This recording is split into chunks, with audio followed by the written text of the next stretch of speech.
వేద వేదాంత సిద్ధాంతం పరిపూర్ణ సుబోధకం శ్రీ షేక్ బుర్హానుద్దీన్ రాజయోగి నమో నమః.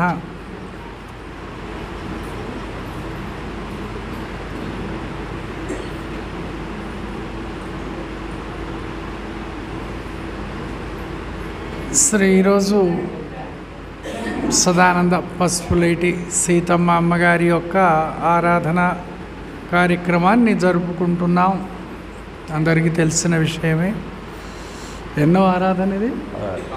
16వ ఆరాధన.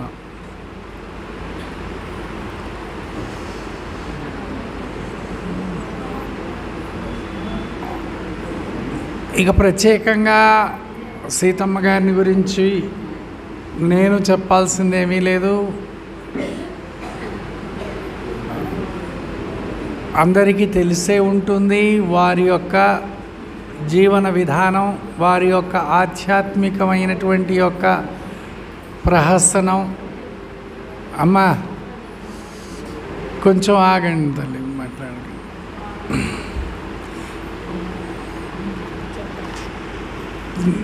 నేను కొంచెం ప్రయాణ బడలికే కానివ్వండి, అంతకుముందే కొంచెం నీరసంగా ఉన్నాను. ఇక తప్పనిసరిగా ఈ కార్యక్రమానికి రావాలి అనేటువంటి యొక్క పట్టుదలతో వచ్చాను.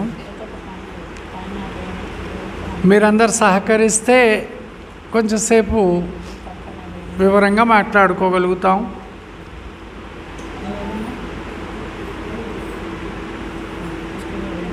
మనమందరం కూడా అంటే ఈ లోకంలో ఉన్నటువంటి యొక్క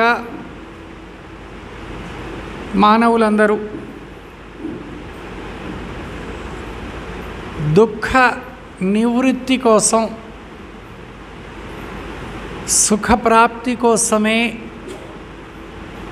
ప్రయత్నాలు చేస్తూ ఉంటాం.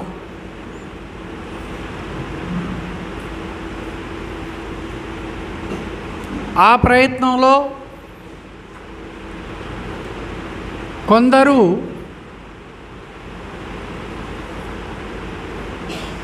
ఇహలోక సంపత్తితో సుఖం కలుగుతుంది అని భావించి దానికోసమై ప్రయత్నం చేస్తారు. కొందరు పరలోక సుఖం కోసమై అది పొందడానికి ప్రయత్నం చేస్తారు. మరికొందరు పారమార్థిక సుఖం కోసమై ప్రయత్నం చేస్తారు. అందులో కొందరు శాశ్వతమైనటువంటి యొక్క జనన మరణ రహిత రూపమైనటువంటి యొక్క నిజమోక్షం కోసమై ప్రయత్నం చేస్తారు. కానీ ఎవరు ఏ విధంగా ప్రయత్నం చేసినా సుఖం కోసం, శాంతి కోసం, ఆనందం కోసమే చేసే ప్రతి ఒక్క ప్రయత్నం కూడా పుట్టినది మొదలుకొని చచ్చే వరకు కూడా అహర్నిశములు చేసేటువంటి ప్రయత్నం అంతా కేవలంగా సుఖం కోసం, శాంతి కోసమే.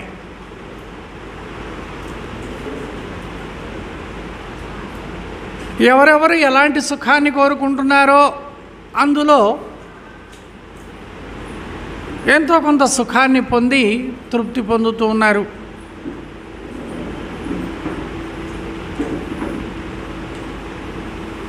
కానీ వివేకవంతమైనటువంటి యొక్క మానవ జన్మ కాబట్టి మనకు ఆలోచించేటువంటి యొక్క మేధాశక్తి ఉంది కాబట్టి అది భగవంతుని చేత మానవ జన్మలో ఉన్నటువంటి యొక్క జీవునకు ప్రసాదించబడినటువంటిది కాబట్టి తన మేధస్సును మేల్కొల్పి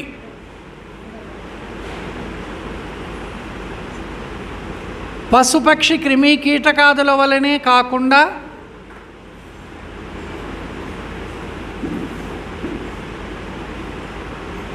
ఏది సుఖము,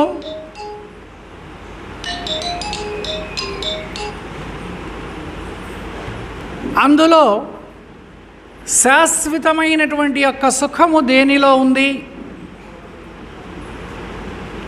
అటువంటి యొక్క శాశ్వత సుఖమును నేనెట్లు పొందాలి అనేటువంటి యొక్క ఆలోచన చాలా ఉత్తమమైనటువంటిది.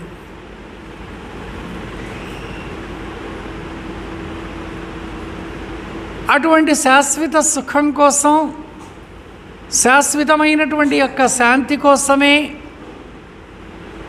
సృష్టి ఆది నుంచి కూడా మహానుభావులు ఎందరో అవతారమూర్తులు కానీ, ఋష్యాదులు కానీ, అదేవిధంగా ఎందరో మహనీయులు కానీ దానిలో ప్రయత్నం చేసి వారు పొందినటువంటి యొక్క శాశ్వతమైన అంటే దుఃఖరహితమైనటువంటి యొక్క దుఃఖము లేసమాత్రమైనా లేనటువంటి యొక్క సుఖమును పొంది వారి అనుభవాన్ని మనందరికీ శాస్త్రరూపంగా అందించారు. అది వేదశాస్త్రములే కానీ, ఇతిహాసములే కానీ, పురాణములే కానీ, లేక భగవద్గీతాది గ్రంథములే కానీ, ఉపనిషదాది భాష్యములే కానీ, సమస్తమైనటువంటి యొక్క సద్గ్రంథాలన్నీ కూడా మనకు అందజేసినటువంటి యొక్క నిధి. అటువంటి యొక్క నిధి ఎక్కడుంది, తానెట్లు సొంతం చేసుకోవాలి, మరలా దుఃఖము కలగకుండా ఉండేటువంటి యొక్క శాశ్వతమైన స్థితిని ఎలా పొందాలి అనే ఆలోచన చేయడం పుట్టిన ప్రతి మానవుని యొక్క చరమ లక్ష్యంగా చెప్పబడుతూ ఉంది.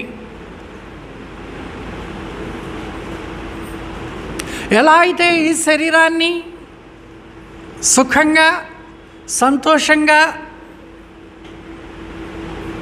ఉంచాలనుకుంటున్నామో, దానికోసం ఎలా అయితే ధనధాన్య వస్తువాహనాదులను గడించి, అలాగే భార్య పుత్రాది సంఘాతంతో కూడుకొని ఈ ఇహలోకంలో సుఖాన్ని అనుభవించాలని ఎలా కోరుకుంటున్నామో, అలాగే ఇహాన్ని విడిచేటువంటి యొక్క గతి ఒకటి ఉంది. కాబట్టి మృత్యు అనేటువంటిది పుట్టిన ప్రతివానికి సహజమై ఉన్నది కాబట్టి ఆ యొక్క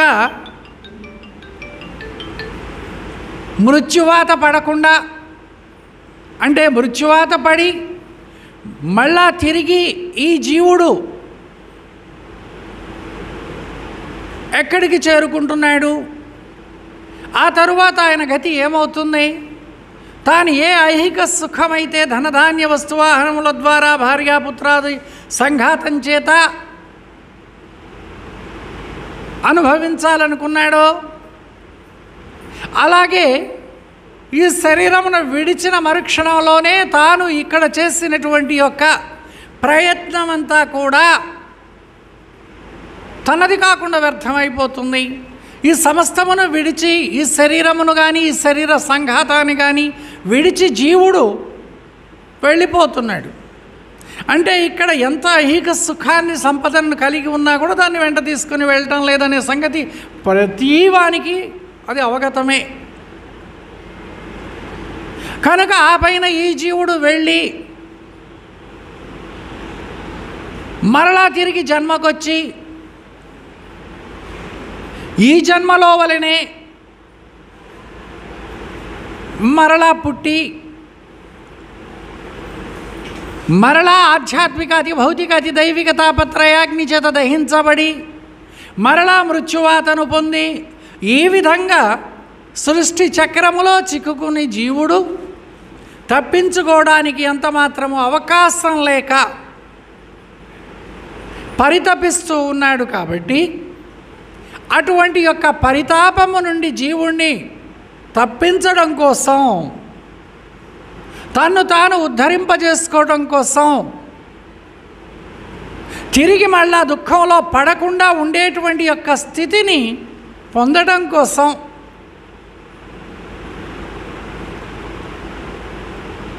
మానవ జన్మ భగవద్వరంగా ప్రసాదించబడింది ఈ జీవునకు. ఈ జన్మ మీకు దుర్లభమురా, ఈ జన్మ పోతే మరలా ఇలాంటి యొక్క మానవ జన్మ రావడానికి ఎంతకాలం పడుతుందో. ఎందుకంటే ఇక్కడ దాకా చేరుకున్నది గత జన్మల యొక్క పుణ్య సంస్కారం చేతనే. జీవుడు మానవ జన్మకు రావడం కోసం అనేక జన్మలు ఎత్తుకుంటూ ఆ జన్మల యందు అనేకమైనటువంటి యొక్క సత్కర్మాదులు చేసుకుంటూ ఎంతో పుణ్యమును సంపాదించుకుంటేనే కానీ ఈ మానవ జన్మకు రాలేకపోతున్నాడు. ఈ విధంగా ఉపనిషద్ భాష్యం కూడా చెప్తోంది. సత్కర్మ పరిపాకతో బహూనాం జన్మనామంతే. ఈ జీవునకు మానవ జన్మ ఎలా ప్రసాదింపబడింది అని అంటే అనేక జన్మల యందు చేసుకున్నటువంటి యొక్క సత్కర్మ వలన కలిగినటువంటి యొక్క పుణ్యము పరిపక్వమవడం వలన ఈ మానవ జన్మ ప్రసాదించబడింది. అందుకే శంకరాచార్యుల వారు కూడా దుర్లభం త్రయమేవై తద్దేవానుగ్రహ హేతుకం మనుష్యత్వం ముముక్షత్వం మహాపురుష సంశ్రయ.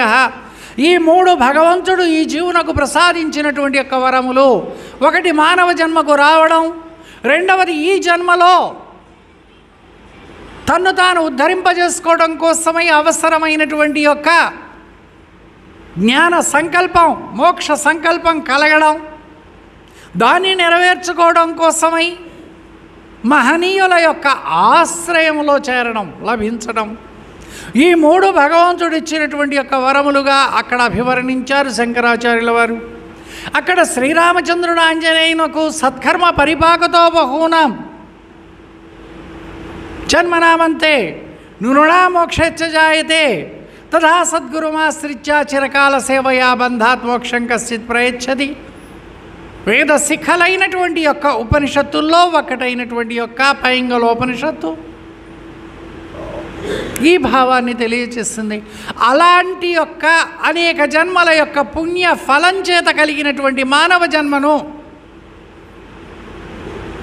వ్యర్థము గావించుకోకుండా మరలా ఈ జనన మరణ రూపమైనటువంటి యొక్క సృష్టి చక్రములో చిక్కుబడిపోయి గత జన్మల్లో లాగానే అనేకమైనటువంటి యొక్క ఆధ్యాత్మికాది భౌతికతి దైవిక తాపత్రయాగ్నుల చేత దహించబడుతూ మరలా పుడుతూ చస్తూ తప్పించుకోవడానికి వీలు లేక పరితపించడం కోసం కాదు జీవునికి ఈ మానవ జన్మను భగవంతుడు ప్రసాదించింది. మనం అనేక జన్మలలో చేసుకున్నటువంటి యొక్క పుణ్య ఫలం వల్ల సంపాదించుకున్నటువంటి యొక్క మానవ జన్మ అందుకోసం కాదు,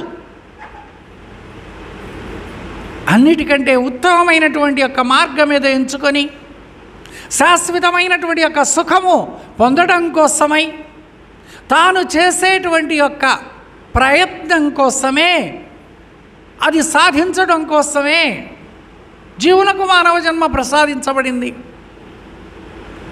అంతేకాని కేవలం ఏదో ఆకలి దప్పులు తీర్చుకోవడం కోసమో నిద్రాభోగములను అనుభవించడం కోసమో కొంతకాలం జీవించి మరణించడం కోసమో ఈ మానవ జన్మను కోరుకోలేదు. ఈ మానవ జన్మకు జీవుడు రాలేదు. ఈ జన్మలో తన్ను తాను ఉద్ధరింపజేసుకోవడం కోసం, ఉద్ధరేదాత్మానాత్మానం, తన ఆత్మను తాను ఉద్ధరింపజేసుకోవడం కోసం, ఈ జనన మరణ రూపమైన ప్రవాహం నుండి తప్పించుకోవడం కోసం ఏ మార్గము అనుసరణీయమై ఉన్నదని పెద్దలు మహనీయులందరూ కూడా ముక్తకంఠంగా శాస్త్రాల రూపంగా మనకు అందజేశారో అటువంటి యొక్క మార్గాన్ని మనం అన్వేషించుకోగలగాలి. లోకంలో అనేక మార్గాలు ఉన్నాయి, అనేక సిద్ధాంతాలు ఉన్నాయి, అనేక మతములు ఉన్నాయి. ఇది మన యొక్క మేధస్సు వల్ల విచారణ చేసి ఏ మార్గము ఇందులో తాను కోరుకుంటున్నటువంటి యొక్క శాశ్వతమైన జనన మరణ రహితమైనటువంటి యొక్క స్థితిని చేకూర్చగలుగుతుంది. తను శాశ్వతంగా ఈ యొక్క జనన మరణ రూపమైనటువంటి యొక్క బంధము నుండి తప్పించుకోగలుగుతాడు అనేటువంటిది తాను చక్కగా ఆలోచించుకోవాల్సినటువంటి అవసరం ఎంతైనా ఉంది. అందులో అన్నిటికంటే ఉత్తమమైనటువంటి యొక్క మార్గంగా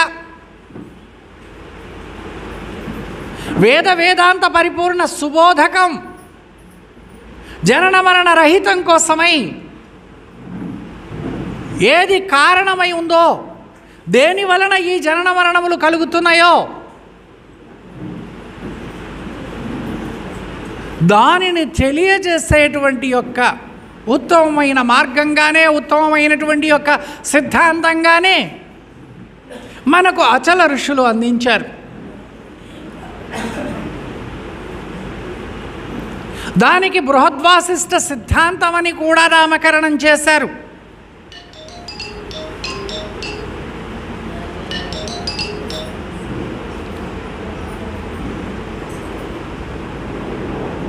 అటువంటి యొక్క అచల సిద్ధాంతమే ఏకైక పరిష్కార మార్గంగా, దానివల్లనే జనన మరణ రహిత స్థితి కలుగుతుంది అని మన అచల ఋషులు మహనీయులు మనకు అందజేసినటువంటి యొక్క మార్గమే ఈ అచల గురు మార్గం. మన యొక్క పూర్వజన్మ సుకృత విశేషం వలన ఆ మార్గాలన్నిటినీ దాటుకొని ఈ అచల గురు మార్గంలోకి ప్రవేశించగలిగాము అని అంటే మన జన్మలు ఎంతో ధన్యమైనటువంటివి.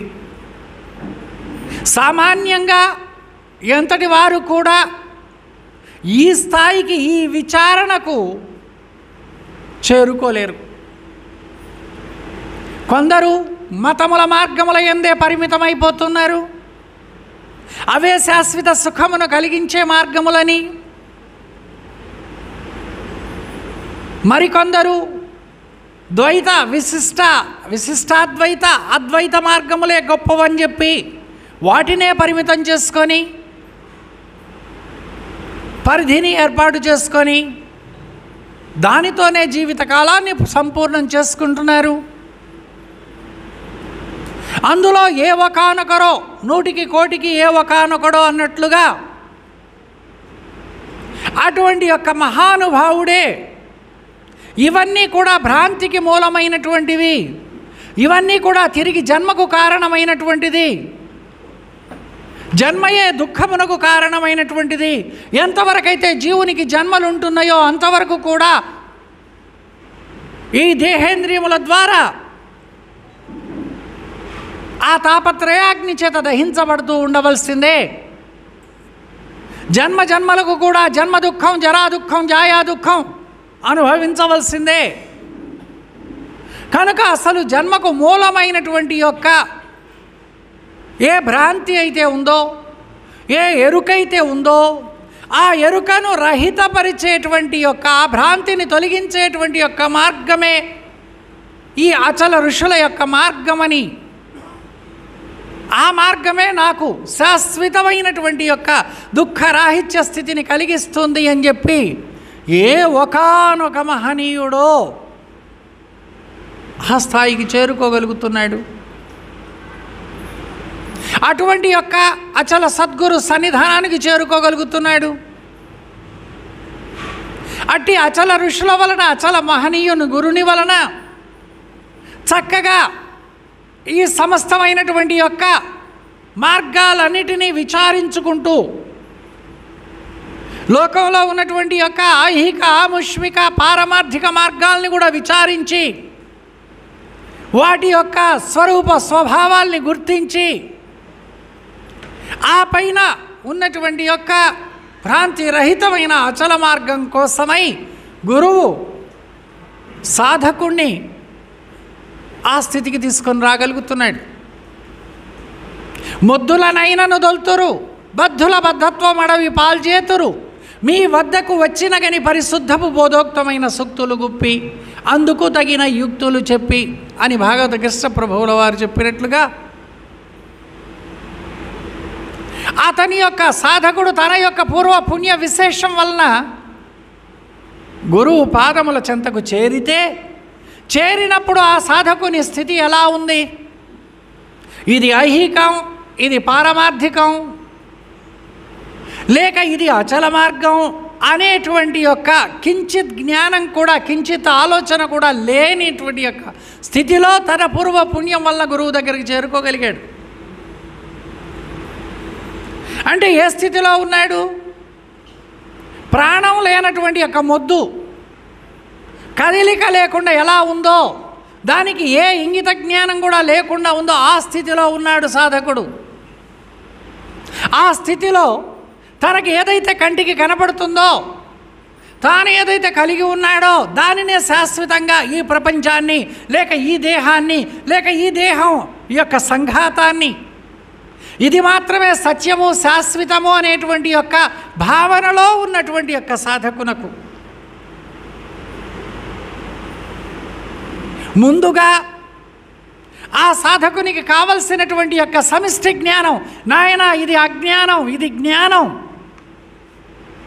ఇది దేహము, ఇది ఆత్మ,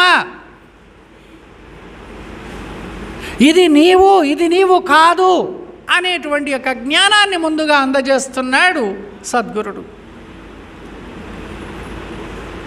అందుకే శృతి కూడా చెప్పింది, ఆత్మానాత్మ వివేకేన పునఃసంసార నిర్వృతి తద్వినా జన్మకోట్యాపి బంధచేదో న సిద్ధ్యతి. ఇది ఆత్మయని, ఇది అనాత్మయని ఈ రెండిటి యొక్క వివరము ఎరుగకపోయినట్లయితే ఈ బంధము, ఏ బంధము? తిరిగి మరలా పుట్టడము, చావడం అనేటువంటి యొక్క బంధం. ఈ బంధం చేతనే జీవుడు బంధింపబడి ఉన్నాడు, ఆ బంధము తొలగదు అన్నారు. ఒకవేళ ఇలా ఆత్మ అనాత్మ అనేటువంటి యొక్క విచారణ లేకపోయినట్లయితే అసలు తానెవరో, దేహం ఎలాంటిదో, ప్రపంచం ఎలాంటిదో, మాయ అంటే ఏమిటో అనేటువంటి యొక్క విజ్ఞానం కూడా లేకపోయినట్లయితే అతడు ఈ పరమార్థ రంగంలో ఒక అడుగు కూడా ముందుకు వేయలేడు. వ్యష్టి జ్ఞానం నుంచి సమిష్టి జ్ఞానానికి, అనేకత్వం నుంచి ఏకత్వానికి రావాల్సినటువంటి అవసరం ఉంది. అసలు ఈ సృష్టి ఎలా వచ్చింది, దీనికి కారణ వస్తువు ఎలా ఉంది, ఆ ఏ కారణ వస్తువు నుంచి ఈ సృష్టి ఆవిర్భావ తిరోభావములు పొందుతుంది, ఆ కారణ వస్తువు కంటే సృష్టి వేరుగా ఉందా, లేక ఆ కారణ వస్తు స్వరూపమే అయి ఉందా అనేటువంటి యొక్క విచారణ ఏదైతే ఉందో అదే ఆత్మానాత్మ విచారణ. ఒకవేళ ప్రథమంగా ఆ ఆత్మానాత్మ విచారణ లేకపోయినట్లయితే ఓనమాలు చదవకుండానే పుస్తకం చదవాలి అనేటువంటి యొక్క ప్రయత్నం ఎలాంటిదో, అక్షర జ్ఞానం లేకుండానే శాస్త్రాలు గ్రహించాలనేటువంటి యొక్క కోరిక ఎలా ఉంటుందో అలాగే ఉంటుంది. ఏ పిల్లవాడైనా చదువుకోవాలి అనేటువంటి తలంపు కలిగినటువంటి వానికి ముందుగా అక్షర జ్ఞానాన్నే కలిగించేది. అలా క్రమరూపంగా ఆయన్ను ముందుకు తీసుకొని వెళ్ళి ఓ సమర్థుడిగా తీర్చిదిద్దగలుగుతున్నారు. అలాగే ఆధ్యాత్మిక క్షేత్రంలో కూడా క్రమంగా కర్మ నుంచి భక్తిలోనికి, భక్తిలో నుంచి జ్ఞానంలోనికి, జ్ఞానంలో నుంచి పరిపూర్ణ భావంలోనికి తీసుకురావాల్సినటువంటి యొక్క కర్తవ్యమంతా తాను ఏ గురువునైతే ఆశ్రయించాడో ఆ గురువు యొక్క విద్యుక్త ధర్మంగా చెప్పబడుతూ ఉంది.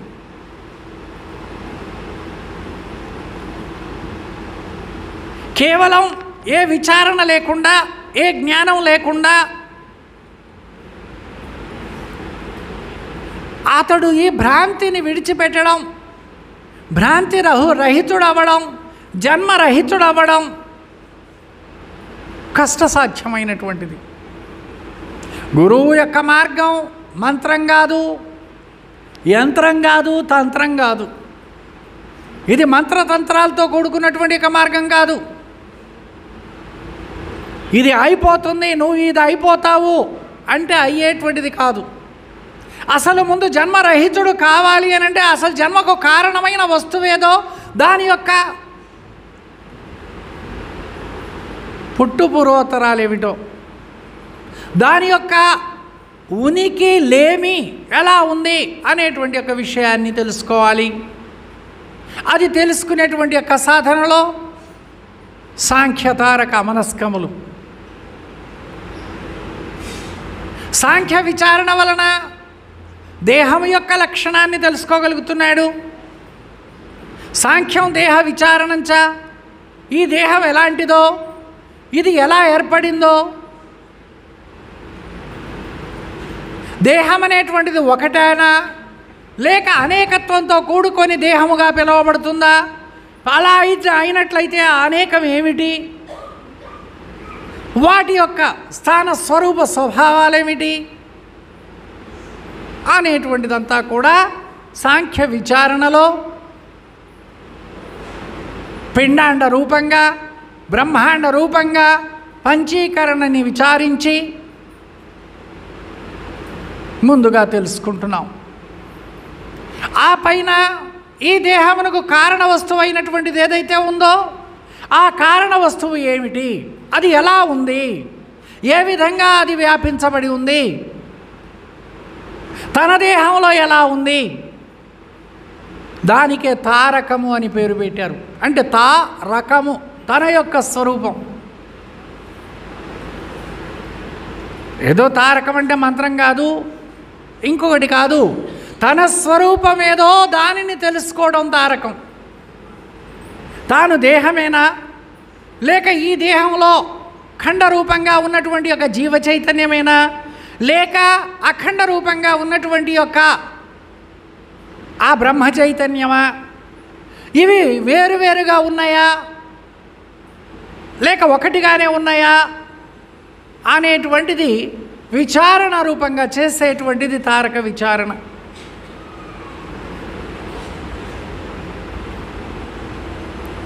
ఆ నిశ్చయము దృఢముగా పొందడం అమనస్క విచారణ.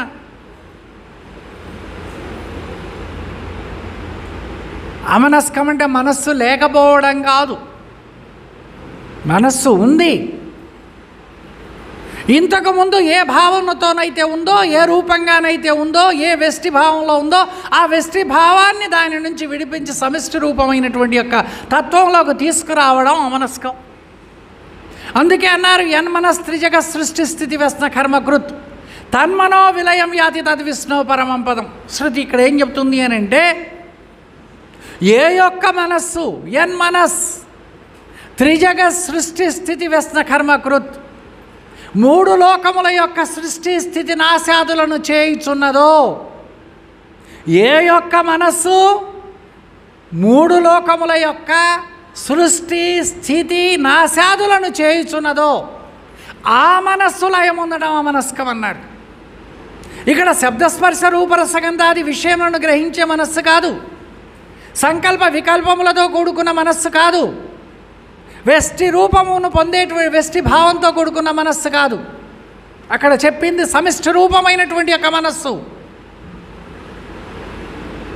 ఆ మనస్సే మూడు లోకముల యొక్క సృష్టి స్థితి నాశాదులను చేస్తుంది. ఆ మనస్సు లయం ఉండాలి. ఏదో అమనస్కం అంటే మనస్సు లేకపోవడమే. మనస్సు లేక ఎక్కడికి పోదు. మనస్సు లేకపోయినట్లయితే ఆ రాయి ఎలాంటిదో అలాంటిదే, ఆ మొద్దు ప్రాణం లేనటువంటి ఒక మొద్దు ఎలాంటిదో అలాంటిదే. మరి రాయి వలె ప్రాణం లేనటువంటి ఒక మొద్దు వలె పడి ఉంటే అతడేమైనా విచారణ చేయగలుగుతాడా? అదే ఆ మనస్కం అంటే కాదు. ఆ మనస్సు బ్రహ్మాకార వృత్తి యందు రాతి వలె పడి ఉండడం, ఇతరమైనటువంటి యొక్క వెస్టి భావనలన్నీ కూడా వదిలివేసి కేవలము సమిష్టి రూపమైనటువంటి యొక్క బ్రహ్మ నిశ్చయమును పొందడం, అది అమనస్కం. ఆ విధంగా సర్వం కల్విదం బ్రహ్మ, సకలము బ్రహ్మస్వరూపమే. జడస్వరూపమైన ఈ సృష్టియే కానీ, చేతన రూపమైనటువంటి యొక్క జీవుడే కానీ, ఆత్మే కానీ, ఏదైనాను సరియే ఆ అఖండ చేతన బ్రహ్మమే అయి ఉన్నాడు. నీవు నేను అనేటువంటి యొక్క భిన్నత్వం లేకుండా, దేహము ఆత్మ అనేటువంటి యొక్క భేదభావం లేకుండా, జడము అజడము, సత్యము అసత్యము అనేటువంటి భావం లేకుండా సర్వం కల్విదం బ్రహ్మ, సకలము బ్రహ్మస్వరూపమే. ఆ బ్రహ్మస్వరూపం కంటే వేరుగా ఇంకొకటి లేదు. ఆ బ్రహ్మమే నేనై ఉన్నాను, నేనే ఆ బ్రహ్మమై ఉన్నాడు. నా వల్లనే ఈ యొక్క మూడు లోకముల యొక్క సృష్టి స్థితి నాశములు జరుగుతున్నాయి. నా వల్లనే మానవాస్వగజ మసక పిపీలికాంతం సమస్తమైనటువంటి యొక్క జీవోపాధులు, ఆ జీవోపాధుల యందు ఉన్నటువంటి యొక్క ఆ చేతన స్వరూపము కూడా నేనే అయి ఉన్నాను. నాకు అన్యముగా ఇంకొకటి లేదు అనేటువంటి యొక్క సమిష్టి స్థితి ఏదైతే ఉందో, అఖండ స్థితి ఏదైతే ఉందో, అది అమనస్క స్థితి. ఇక ఆ స్థితిలో అనేకత్వం లేదు, సత్యాసత్యములు లేవు, ఏకానేకములు లేవు, స్త్రీ పురుషాదులు అనేటువంటి యొక్క భావం లేదు. అటువంటి యొక్క ఏకస్థితికి రావడం కోసం గురువు ముందుగా తన స్వరూపాన్ని, తారకాన్ని తనకు తెలియజేస్తూ ఉన్నాడు. అందుకోసం కావాల్సి వచ్చింది ఈ తారక సాధనం అనేటువంటిది. లేకపోతే దాని అవసరం కూడా లేదు. సాంఖ్యం యొక్క విచారణ అవసరం లేదు, అమనస్కం యొక్క ఆలోచన కూడా అవసరం లేదు. కేవలం ఏకంగా అంతటా అచల పరిపూర్ణ పరవాక్యమే ఉంది. ఆ పరబ్రహ్మమునందు ఇదంతా కూడా భ్రాంతియే, మాయయే, లేకనే తోచినటువంటిది. ఇది లేదు అని రెండు మాటలతో ఉన్నదొకటి లేనిదొకటి కనుక ఉన్నదానిని ఉండజుట్టుకొని లేని దానిని లేదని సర్వకాల సర్వావస్థలయందు నువ్వు నిశ్చయమును పొంది ఉంటే చాలు అనే రెండు మూడు మాటలే చెప్పినట్లయితే అతనికి ఆ భావంలో నిలకడ అనేటువంటిది లోపిస్తూ ఉంది. ఏ ఆవరణలైతే, ఏ ఆవరణల్లో నుంచి అయితే బయటికి వచ్చాడు, గురువు దగ్గరికి చేరాడో, ఆ ఆవరణలన్నీ విచారణ వల్లనే వదిలిపోవాలి. విచారణ లేకుండా ఆవరణలు తొలగిపోవు.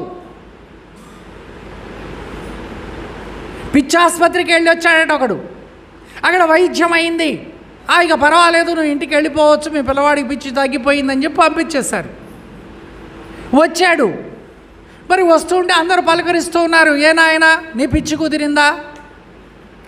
నా పిచ్చి అయితే కుదిరింది, కానీ ఒక రోకలి బండం తీసుకొచ్చి నా మెడలో కట్టండి అంటున్నాడట. నా పిచ్చి అయితే కుదిరింది, ఎందుకు ఆయన అన్నాడు కదా, వైద్యుడు డాక్టర్ అన్నాడు నీకు పిచ్చి కుదిరిందయ్యా అని. కానీ ఒక రోకలి బండం నా మెడలో కట్టమన్నాడు. ఇప్పుడు పిచ్చి కుదిరిందా కుదరలేదా? కుదరలేదు. నిజమే, భ్రాంతిరహితం కావాల్సిందే. భ్రాంతిరహితమే జన్మరహితానికి కారణమైనటువంటిది. ఇక జన్మరహితం అనేటువంటిది ఇంకొకటి వేరుగా లేదు మార్గం. జన్మకు ఏ భ్రాంతి అయితే మూలంగా ఉందో, ఏ అహం పదార్థం అయితే మూలంగా ఉందో, ఆ అహం పదార్థము భ్రాంతి రూపమై ఉంది. ద్రష్ట ప్రపంచ విచిక్త మూఢాధీర్వర సంశయ సుక్తివత్ రజితం భాతి యదా రజ్వాహి సర్పవత్ తథా భాసతి సర్వత్రా సర్వం సస్య విషాణవత్ అనేక ఉపమానముల చేత అనంతోపనిషత్తు ఆ భ్రాంతిని గురించి చెప్పింది. ఏ ద్రష్ట అయితే మూలముగా ఉండి, ఏ ద్రష్ట యందు తోచినటువంటి యొక్క ఈ సమస్తం ఏదైతే ఉందో అదంతా కూడా ఆ ద్రష్టతో పాటుగా అంతా కూడా ఎలా ఉంది అని అంటే రజ్జు సర్పపు భ్రాంతి రీతిగా ఉంది. అంటే రజ్జువు నందు లేకనే తోచినటువంటి యొక్క సర్పము రూపంగా భ్రాంతి కలిగిస్తుంది. విచారించి చూస్తే అక్కడ ఉన్నటువంటిది రజ్జువే కానీ సర్పము లేదు. సర్పము లేదు అని అన్నంత మాత్రము చేత అక్కడ రజ్జు లేకపోలేదు. రజ్జు ఉన్నంత వరకు మళ్ళా తిరిగి సర్పభ్రాంతి తోచకనూ పోలేదు. అప్పటికప్పుడైతే ఒకవేళ సర్పభ్రాంతి తొలగిందేమో కానీ మరలా ఇంకొకప్పుడు ఎప్పుడో ఒకప్పుడు ఆ సర్పాన్ని చీకటిలో రజ్జువును చీకటిలో చూసినప్పుడు అమ్మో అనేటువంటి ఒక సర్పం అనేటువంటి ఒక భయము భ్రాంతి మనలో తిరిగి కలుగుతుంది.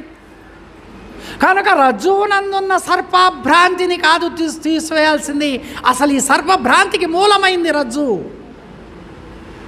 ఆ రజ్జువే లేనిది కనుక ఆ రజ్జు ఉన్నంత వరకు ఈ భ్రాంతి తోచుద్ది. కాబట్టి రజ్జువే లేనిది అనేటువంటి యొక్క స్థితికి ఆ రజ్జువును తీసివేసుకునేటువంటి యొక్క స్థితిలోకి రావాలి. మరి తీసేసుకోవటం అంటే ఎక్కడికైనా పోతుందా? నేను లేనన్నంత మాత్రం చేత ఈ జగత్తు లేకుండా పోతుందా? పోనీ ఈ జగత్తుకు కారణమైనటువంటి యొక్క ఆ బ్రహ్మ విష్ణు ఈశ్వరులు సృష్టికర్తలు లేకుండా పోతున్నారా? 33 కోట్ల దేవతలు లేకుండా పోతున్నారా? లేక వీటన్నిటికీ కారణమైనటువంటి యొక్క అఖండ చేతన బ్రహ్మం ఏమైనా లేకుండా పోతున్నాడా? కానీ నీ రోగము బాపుకోవడం కోసమై నువ్వు లేకుండా పోవాలి. అది ఉన్నదో అది లేదో అది ఏమవుతుందో నీ అనేటువంటి యొక్క ఆలోచన నాకు అవసరం లేదు. ఇప్పుడు రోగం వచ్చింది నాకు. ఆ రోగం ఎలా వచ్చింది? నేననేటువంటి యొక్క రోగం వచ్చి పట్టుకుంది. ఆ నేననేటువంటి యొక్క రోగమే భవరోగం, పుట్టుకకు కారణమైనటువంటిది. ఆ నేననేటువంటిదే అహం పదార్థమై ఉంది. కనుక ఆ అహం పదార్థమే నశించాలి. అది ఆవరణ రూపంగా ఎలా ఉంది అని అంటే అరటి దుంప అనేక పొరలతో కూడుకొని ఎలా ఉందో ఆ నేననేటువంటిది కూడా అనేక పొరలతో కూడుకొని ఒక దుంపలాగా ఉంది. మరి ఏం చేయాలి? ఇప్పుడు ఒక్కొక్క పొరను ఒలుచుకుంటూ పోతేనే కదా దుంప లేకుండా పోయేది. ఒక్కొక్క పొరను ఒలుచుకుంటూ పోతే ఏమవుతుంది? దుంపే లేదు. అలాగే ఎన్ని ఆవరణలైతే ఆవరించబడి కూడుకొని నేనుగా భాసిల్లుతుందో ఆ ఆవరణలన్నిటినీ ఒక్కొక్క దాన్ని విచారించుకుంటూ ఒక్కొక్క పొరను ఒలుచుకుంటూ పోవాలి. ముందు దేహభ్రాంతిలో ఉన్నాం. ఈ భ్రాంతిని వదిలించడం కోసమై ఆత్మభ్రాంతిలో కావాల్సి వచ్చింది. ఒక ముళ్ళును గుచ్చుకున్న ముళ్ళును తీయడం కోసమై ఇంకొక గట్టి ముళ్ళు కావాల్సి వచ్చింది. ఒక ముళ్ళు గుచ్చుకుంది మనకు. ఆ ముళ్ళును తీసివేయాలంటే ఏం చేయాలి? ఒక గట్టి ముళ్ళు కావాలి, దాన్ని తీసేయాలి. ఆ గుచ్చుకున్న ముళ్ళును తీసేసిన తర్వాత ఆ తీసిన ముళ్ళును తీయటానికి ఉపయోగించినటువంటి ఒక ముళ్ళును ఈ రెండిటినీ కూడా లేకుండా చేయాలి. లేకపోతే ఈ తీసిన ముళ్ళు ఉందనుకో ఇది మళ్ళా తిరిగి గుచ్చుకుంటుంది. ఇది విచారణ యొక్క విధానంగా నిజమే. ఒకవేళ సాధకుడు అతడు సాంఖ్యతారక అమనస్కాల్ని అంతకు ముందుగానే ఆ సాధన చతుష్టయ సంపత్తిని అంతకు ముందుగానే కలిగి ఉన్నాడా? ఆయనకి ఇదంతా ఏం అవసరం లేదు. ఎందుకంటే తెలిసిన దానిని తిరిగి చెప్పాల్సిన అవసరం లేదు. తెలిసిన దానిని చెప్పకుండా ఏదైతే అతడు తెలుసుకోలేదో దాని గురించి చెబితే సరిపోతుంది. కానీ అసలు వీడు ఏమీ తెలియనివాడు, మొద్దులాంటి వాడు, బద్ధుడై ఉన్నటువంటి వాడు. దేనికి బద్ధుడయ్యాడు? దేహము నేననేటువంటి యొక్క భావనలో ఉన్నవాడు మొద్దు. ఆత్మ నేననేటువంటి యొక్క భావనలో ఉన్నవాడు బద్ధుడు. ముద్దుల నైనను వెళ్తురు, బద్ధుల బద్ధత్వం అడవి పాల్చేతురు. ఈ భ్రాంతిని వదిలిస్తాడు అచల గురువు, ఆ భ్రాంతిని కూడా వదిలిస్తాడు. మలినమాయను మాత్రమే వదలడం కాదు, శుద్ధమాయను కూడా వదిలివేయాలి. అసలు కారణమైనటువంటిది మూలమైనటువంటిది శుద్ధమాయే. మలినమాయ వదిలినంత మాత్రం చేత నేను జన్మరహితుడినయ్యాను, నేను చేయాల్సిన సాధన విచారణంతా సంపూర్ణమైపోయింది అని ఎవరూ భ్రమపడరాదు. శుద్ధమాయ ఒకటి పట్టుకొనుంది. అసలు ఈ మలినమాయకు కారణమైనటువంటిది ఆ శుద్ధమాయే. సత్వాద్రిక్త వ్యక్తిరా ఆవరణ, సత్వాద్రిక్త వ్యక్తి ఆవరణ, ఆ సత్వమును ఆశ్రయించుకోనున్నటువంటి యొక్క ఆవరణ ఏదైతే ఉందో ఆ ఆవరణ మలినావరణగా చెప్పబడుతుంది. కనుక ఆ సత్వమునకు కూడా ఆ సత్వం అనేటువంటి యొక్క స్థితిని కూడా దాటినప్పుడు ఆ సత్వం అనేటువంటి యొక్క శుద్ధమాయ కూడా విడిపోతుంది. దానికి ఏ మార్గమైతే, ఏ అచల మార్గమైతే, ఏ అచల సిద్ధాంతమైతే సరిపోతుందో దానిని సద్గురుని వలన తెలుసుకునేంత వరకు, తన్ను తాను రహితుడు అయ్యేంత వరకు, తన భ్రాంతి రహితం అయ్యేంత వరకు కూడా అహర్నిశము ప్రయత్నం చేస్తూనే ఉండాలి. ఆ ప్రయత్నం కూడా ఎక్కడో చేయడం కాదు, కేవలం గురు సన్నిధానంలోనే ఆ ప్రయత్నం చేయాలి. ఆ గురు సన్నిధానంలో చేసేటువంటి యొక్క ప్రయత్నంలో భాగమే ఈ ఆరాధనలు, పూజలు, ఈ భజనలు, ఈ ఉపన్యాసాలు, ఇవన్నీ కూడా ఆ ప్రయత్నంలోని భాగాలు. ఇవి ఎప్పటి వరకు ఉండాలి అంటే, మనం భోజనం ఎప్పటి వరకు చేయాలి? పుట్టిన కాడి నుంచి ఇప్పటి వరకు చేసుకుంటూనే వచ్చాం, ఇంకా కూడా చేయాలనా అంటే జీవుడి శరీరాన్ని విడిచే వరకు, చివరి క్షణం వరకు కూడా ఏదో రూపంగా అన్న పానీయాలు అందించాల్సిందే ఈ శరీరానికి. అలాగే నీ విచారణ ప్రయత్నం కూడా తెలియని దాన్ని తెలుసుకోవడం కోసం, తెలిసిన దానిని తిరిగి మరువకుండా ఉండడం కోసమై ఈ పరంపర కొనసాగుతూనే ఉండాలి దీర్ఘంగా. తాజొచ్చే వరకు, నిద్ర వచ్చే వరకు అన్నారు. లేకపోతే ఈ మాయ, ఈ భ్రాంతి క్షణంలోనే భ్రమింపజేస్తుంది, ఆవరిస్తోంది. మరల మాయ వైపుకే అది లాక్కొని వెళుతుంది.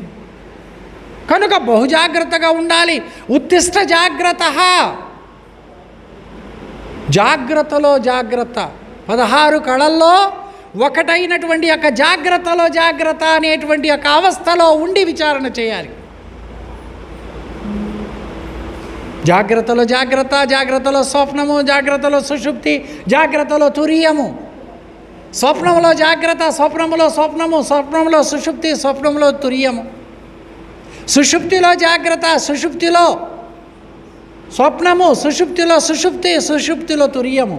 తురీయంలో జాగ్రత్త, తురీయంలో స్వప్నము, తురీయంలో సుషుప్తి, తురీయంలో తురీయం.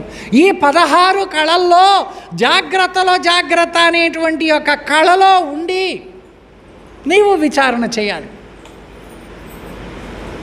ఆ మెలకువ కావాలి. ఆ మెలకువ ఎక్కడుంది అని అంటే గురుని దగ్గర ఉంది.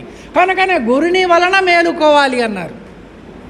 నీకు నీవు మేలుకోవడానికి ఎంత మాత్రము సాధ్యం కాదు. శాస్త్రాదుల వలన కానీ, వ్యర్థమైనటువంటి యొక్క ప్రసంగాల వలన కానీ, లేక ఇతరమైనటువంటి యొక్క స్నాన శౌచాదులో జపతపాదుల వలన కానీ, ఇతరమైనటువంటి యొక్క ఎటువంటి కర్మ, భక్తి, జ్ఞాన క్రియల వలన కానీ జన్మరహిత స్థితి కలగదు. లేదు, వాటికి తగినటువంటి యొక్క ఫలితాలు తప్పనిసరిగా దొరుకుతాయి. వ్యర్థం అవుతాయా అంటే వ్యర్థం ఎన్నటికీ కావు. వాటికి తగిన ఫలితాలు కలుగుతాయి. కానీ ఇవన్నీ ఎందుకు చేస్తున్నాము అని అంటే చిత్తస్య శుద్ధయే కర్మ. శంకరాచార్యుల వారు అంటారు, ఎందుకు ఇవన్నీ చెప్పారు శాస్త్రాల్లో? స్నానాదులు చేయాలి, పుణ్యక్షేత్రాలు దర్శించాలి, తీర్థయాత్రలు సేవించాలి, జపములో, తపములో, పుణ్యములో, ఇవన్నీ కూడా పూజలో, పునస్కారాలు ఇవన్నీ చేయాలి. ఎందుకు చేయాలి అని అంటే చిత్తస్య శుద్ధయే కర్మ. చిత్తము శుద్ధి కావడం కోసమే.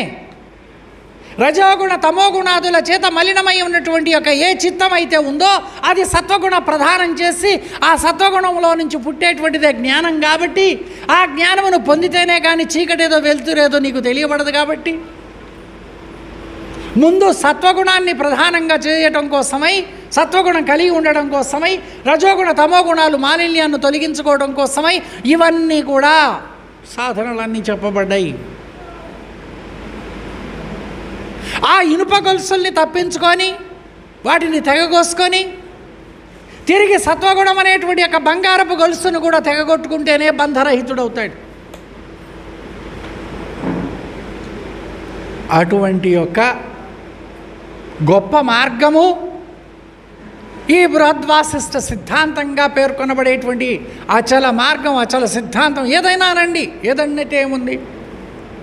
జన్మరహితానికి అవసరమైనటువంటి యొక్క ఏ విచారణ అయితే ఉందో ఆ విచారణ అందించేటువంటి యొక్క సిద్ధాంతమే నిజమైన సిద్ధాంతం. ఆ మార్గమే ఉత్కృష్టమైనటువంటి యొక్క మార్గం. ఆ మార్గంలో మనము చేరడం, ఆ విచారణ చేయడం, ఆ పెద్దల యొక్క ఆశీర్వచనం పొందడం, ఇంతకంటే గొప్ప ఇంకొకటి ఏమీ లేదు. ఈ జీవితంలో సాధించుకోవాల్సింది ఇంతకంటే గొప్పదేమీ లేదు. మణులు మాణిక్యాలు కాదు, లేక ఇవి అనేకమైనటువంటి యొక్క గృహారామ క్షేత్రాదులు కాదు, కీర్తి ప్రతిష్టలు కాదు. తన జన్మరహితానికి అవసరమైనటువంటి మార్గం లభించడమే గొప్ప. అంతటి గొప్ప మార్గంలోకి వచ్చాం కాబట్టి ఆ గొప్ప మార్గాన్ని మనం సొంతం చేసుకోవాలనేటువంటి యొక్క రూపంగా ఆలోచన చేయాలి. ఆ స్థితిలో ఉండాలి. గొప్ప మార్గం దొరికితేనే సరిపోదు, ఆ మార్గాన్ని తను సొంతం చేసుకోవాలి కదా, ఆ మార్గంలో తాను తరించాలి కదా. ఆ తరించడం అనేటువంటి యొక్క సాధన చేయాలి, ఆ ప్రయత్నం చేయాలి. దానికి ఏ విధంగానైతే సాధకుని స్థితిని బట్టి బోధకుడు, సాధకుని యొక్క స్థితిని బట్టి బోధకుడు ఎలా ఆ ఓనవాళ్ళ దగ్గర నుంచి ఆ పిల్లవాడిని పైకి తీసుకురావాలో ఆ ప్రయత్నం చేస్తాడు. తాను దిగి వస్తాడు. ఆ ఎంఏనో ఎంఎస్సీనో పిహెచ్డీనో చేసినటువంటి యొక్క ఆ బోధకుడు కూడా ఎక్కడికి వస్తాడు అని అంటే పిల్లవాడితో పాటుగా ఏబిసిడీలు దిద్దే స్థితికి వస్తాడు. వచ్చి క్రమంగా చిన్నగా ఆయన్ని తన స్థితికి తీసుకెళ్ళడానికి ప్రయత్నం చేస్తాడు. కనుక గురువు చేసేటువంటి యొక్క ప్రయత్నం, సాధన, శ్రమ సామాన్యమైనటువంటిది కాదు. బ్రతకడం కోసం, జీవించడం కోసం, ధనధాన్యాలు సంపాదించడం కోసం గురువులు కానవసరం లేదు. లోకంలో అందరూ అలాగే సంపాదిస్తున్నారా? అయినా ధనధాన్యములు సంపాదించడానికి ఉన్నటువంటి ఇతర మార్గములు ఎంతో లెక్కించడానికి వీలు లేనటువంటి యొక్క ఘనస్థితిలో ఉన్నాయి. కోటాను కోట్లు సంపాదిస్తున్నారు. కానీ దానికోసం కాదు గురువు వచ్చింది, దానికోసం కాదు గురు మార్గం. తాను తరించి తన్ను ఆశ్రయించినటువంటి వారిని తరింపజేయడం కోసం గురు మార్గం. అలాంటి ప్రయత్నంలో ఉన్నటువంటి యొక్క పెద్దలు కానీ, అలాంటి సాధనంలో ఉన్నటువంటి యొక్క శిష్యులు కానీ అందరూ కూడా ఎంతో గొప్పవారు, ఎంతో ఘనులు. ఈరోజు సీతమ్మ వారిని కూడా తలంచుకుంటూ వారి యొక్క 16వ వార్షిక ఆరాధన కార్యక్రమాన్ని జరుపుకుంటూ మనమందరం కూడా ఇక్కడికి వచ్చాము.